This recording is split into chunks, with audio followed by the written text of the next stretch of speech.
Good evening, America. I'd like to tell you we have good news for you tonight, but we don't. Welcome to a very sad edition of Just the News, No Noise. Our colleague, our friend, I used to call him my taller but younger brother from another mother, Charlie Kirk, assassinated in cold blood while doing what he did best, working with college students to get them the confidence they had to be strong conservatives. Amanda, what happened in Utah just a few short hours ago, it's unthinkable, unnecessary, but this is a reckoning moment in America. Whatever happened here, we don't know all the details yet. It is something that America is going to have to deal with in a really big way. Yeah, regardless of whether it was domestic or foreign, Charlie represented the best of not just one political side, but the best of America. He was a huge proponent of the First Amendment above all else. And he wanted to have open dialogue. He wanted to have conversations because he firmly believed that when you stop talking to the other side, when you stop having conversations and debating each other civilly, that's the inception of violence. And unfortunately, someone had a lot of hate in their heart today and took it out on Charlie. And I'm only going to say this once because I've already cleaned up my makeup 4 times today. My heart goes out to his wife and to their children. And I know that Erica is grieving right now, so I am joining all of you in praying for her for impossible, unexplainable peace in the midst of all of this. As a wife myself, and John, for you as a husband, we fortunately don't know what that's like, but we don't. Just unexplainable. Yeah, no, we do, and we're about to head into the morning of 24 years ago, what happened that horrible day on September 11th in 2001. And tonight we have a fresh reason to mourn because it's the same intolerance and hatred. It doesn't matter whether it's Islamist terrorism or liberal intolerance or some foreign government, whatever this turns out to be. We have to confront intolerance and hate in America, and we got to stop letting it be the norm on television, on our discourse. You mentioned Charlie Kirk, the debater, and my goodness, was he an incredible debater. But I want to address something that I've heard on several of my former colleagues' shows today. Some have suggested he deserved this. That's just, obviously, we're not even going to dignify that with a response. But people said that he was a hater, and I know that for sure not to be true. This was a man of deep faith. He might have disliked the values of the left, but he never hated a person who was a liberal or any person. And he always treated people with dignity, even if he applied the greatest sharpness of his intellect to an argument. He would give the shirt off a back to help someone that was in need, regardless of their political stripe. And so for you guys in the media who want to call him a hater, just stop it now. I can tell you it's factually false. Don't do it, because I will call you out every time, every night for the rest of my life if you do it. Stop it. Yeah. There's a lot to be learned here. Bring you up to speed on what we do know. At this moment, the shooter or shooters are still at large. We believe the shot was fired from a distance beyond the crowd. Charlie was at a Utah college doing what he does best, just giving students the courage to stand up for their values and believing in freedom and life and God in this great country. It appears that the shot was from an elevated location. It struck Charlie in the neck. He fell to the ground. He did not recover and died shortly thereafter at the hospital. It appears to be a skilled marksman. That's what we're hearing from law enforcement. And we're going to keep you up to date on this network all night long. Facts matter, even in a moment of mourning. We're going to try to give you as unemotionally as we can the facts, the truth. Wherever this story leads, we owe it to Charlie to give America the truth, because that's what he always was fighting to do. We'll never be the same here. I was with him in Colorado. I have to admit, I griped and complained about taking the trip because it was the last weekend in August. I was a grumpy old guy, and it was going to be a 13-hour flight with all hops and stuff. But I was blessed when I got there. And Charlie and I talked for a little bit, and we were on stage. It was myself and Scott Jennings. It was a great conversation. But before, I talked to Charlie privately a couple times, and I said to him, did you ever think you'd have this much profound effect, a generational change? And he said to me, oh, you're being so dramatic, John. It's really not that difficult what I did. Like, we talk about, I just realized that young people needed strength in numbers. They needed to be surrounded by other people who weren't ashamed to be conservative or believe in freedom or in this great country. And all I did was create a little peer pressure so you could stay who you are and you weren't bullied into being a thinker that you were not. And I thought that was such a profound answer. He was a joyful warrior. He was always happy, always tall. Let me say, he always towered over me.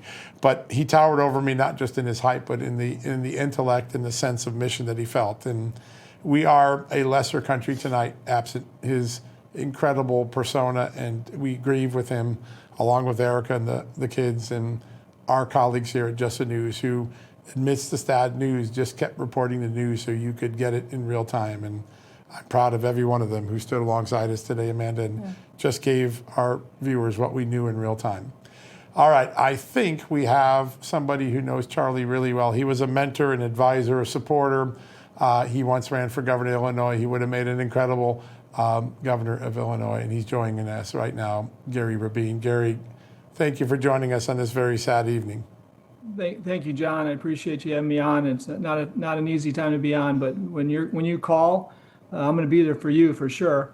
And I got to tell you, I had the honor of meeting this young man at 18 years old, and he told me this dream he had. He had 20 or 30 kids involved in this organization. Told me this dream he had, and at the time, three of my kids were in and out of college. One left to go, and I saw what was going on in college campuses. At the time, I looked at my late wife Cheryl and said, "You know what? This is the blessing that we have to invest in." And at the time, we'd been investing in great causes, but Charlie asked if we would help and invest in this new cause he had.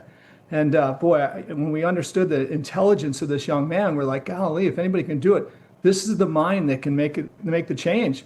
So this huge dream that this kid had at 18 years old, and as I got him speaking in front of people all over America, entrepreneurs, and his dream at 18, 19 years old was, I just want to be in schools across America and educate kids on why God and America are so great.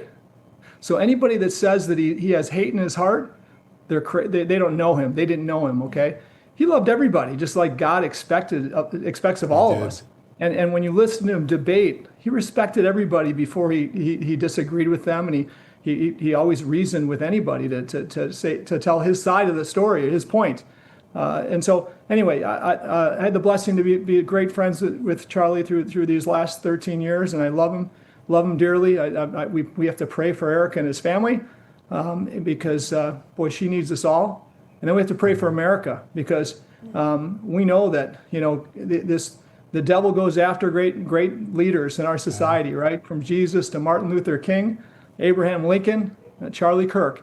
And what do? We rally behind their families and rally behind their cause to make them even stronger than they would be if they're here with us. You said, and I'll just interject, I'm going to turn it over to my amazing colleague, but you said he loved everybody. I will tell you, I know personally, he really loved you, Gary. When I was in Milwaukee last year at the convention, you and I had breakfast, and I saw Charlie a little bit later. I just with Gary, his face lit up, and what he said is, I couldn't have done what I did if I didn't have a mentor like Gary in my corner. His love for you and his respect, and he looked up to you, and that kid had the audacity to dream, and he delivered on his dream, but he knew also he didn't do it without people in his foxhole like you. And so I just want to say that because I didn't get a chance to tell you in Milwaukee, but his face smiled when the second I mentioned your name because he knew what you did for him. I didn't do anything but just help him dream a little bigger. That's what all the entrepreneurs I could get behind him. I got some of the biggest dreamers I could find, myself and many others that had big dreams that accomplished their dream, that got behind Charlie to help him develop a dream. And all of us big dreamers never dreamed as big as Charlie ended up accomplishing, right? That's so true. Millions of supporters and followers and people that love this young man. And they didn't love him because he hated anybody. He changed more minds from left to center to right than anybody ever has, I think, in this country. And when a young man like him gets respect from leaders of countries. Last I talked to him on Sunday, he was flying back from Japan. Right. What do you do in Japan, Charlie? Well, I was in South Korea and Japan, and I'm talking to all different groups of people and leaders that wanted my opinion and wanted to hear from me, so I had to go. But again, think about that. A 31-year-old kid, leaders of countries want to hear from him. Yeah. And so we can't let this dream die. It's got to be bigger than ever before. We people like myself have to, and other people that love this man so much and this cause so much have to now rise up and really, thank God we had him. Thank God we've got the the model, in my opinion, that he left, this legacy he left, that we all need to continue on and make stronger. Amen to that. Gary, you are such a shrewd businessman. I have no doubt that you have probably been pitched 10,000 dreams in the course of your business life. When Charlie came to you with this idea of Turning Point, of spreading the message of freedom across schools in this country, what was it about him or his delivery or his message or his dream that you thought that is bankable? Well, I never heard of an 18, 19-year-old kid with this clarity and goals and expectations, right? And when I realized he had this photographic memory, he would never say this to anybody, right? But he had photographic memory, and his memory was really anchored in love of God and love of faith and family and America, right? So how could you not love this kid and want to be part of what he was going to do? And by the way, I had this selfish thing in my head saying, people around me were saying, why are you spending so much time with this kid? And I said, because he's going to be one of the leaders of our country someday, and you're going to say you wish you'd have been around him. If you don't invest in him now, you're going to wish you did. And okay, but in the background, I'd tell my family, I'd say, you know what? Worst case scenario, this doesn't work out. Charlie will be the best CEO of any company I build in the future. So that was kind of a selfish thought, right? It doesn't work out. Charlie would be welcome to be a CEO in any. I've started 41 companies in 44 years. Charlie could have led any one of them better than me or any of my leaders today. So that when you know that, it's kind of like, I'm going to be close to this kid. If it doesn't work out, we know we got a place for Charlie always. And I think there's nothing he could have led in this world. And we can hate this situation, and I have a hard time staying away from hating what happened, right? But I think we have to look back and love this person and love his family and pray more than we've ever prayed in our lives that Charlie's message and this legacy continues on. He would have been a CEO of a great company called Courage, because he always had it. He was fearless. He was a joyful warrior. He was always happy. Whenever I was around him, he was always happy doing what he did. Gary, we have seen since Charlie started on this mission in 14 and 15, an extraordinary shift in Gen Z. And I wonder if you could opine a little bit just on the legacy that once he created a space for young people in high school and college to be for freedom, for America, for the American experience, it seems like he moved a whole generation. So you're exactly right. I mean, I'll tell you, my kids were out of school by the time he started, my older kids. And then my younger son didn't go to college, but his friends that went to college had this backdrop of Turning Point USA that they can lean on. My older kids, one of them was pretty vocal against some of the messaging they got from their professors and administrators. The other two were kind of quiet, but they didn't get, their brains didn't get turned differently than they thought going in, because they grew up around entrepreneurship. But their friends, many good kids, really turned in a different direction. My son's friends now, my son Nick's friends, younger generation, all in college and at the end of college, all had the backdrop of Turning Point USA that my older kids didn't have. So to see the difference in a 10-year span, it's incredible. And so what he's created is really something that our history will never see again. Now it's a matter of us making it bigger and better and going forward.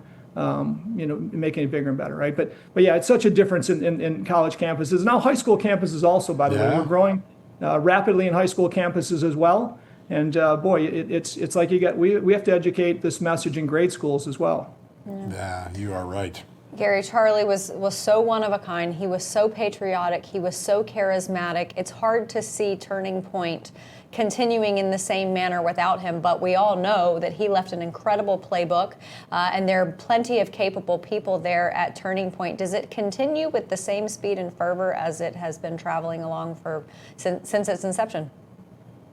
I think it's going to continue we're going to pause for a little bit here, and we're all going to pray a lot and remember Charlie, and then we're going to regroup in the near future. And when we regroup, I believe that we've got so many great leaders on board in this organization, young and old. We need to regroup, and we need to understand how this legacy continues stronger than ever before. And I believe that I'm not stopping. I'm not going to let this stop. And I believe the hundreds of investors and thousands and hundreds of thousands of kids, no way we're going to let this slow down. Yeah, From your lips to God's ears, we got to make this even bigger and better and ride the wave that Charlie started for all of us and that you started, Gary. It's an honor to have you on the show, and I couldn't think of a better person who could capture the essence of Charlie Kirk than you, Gary. Thanks for joining us tonight, my friend. Thank you, and pray for Charlie and his family.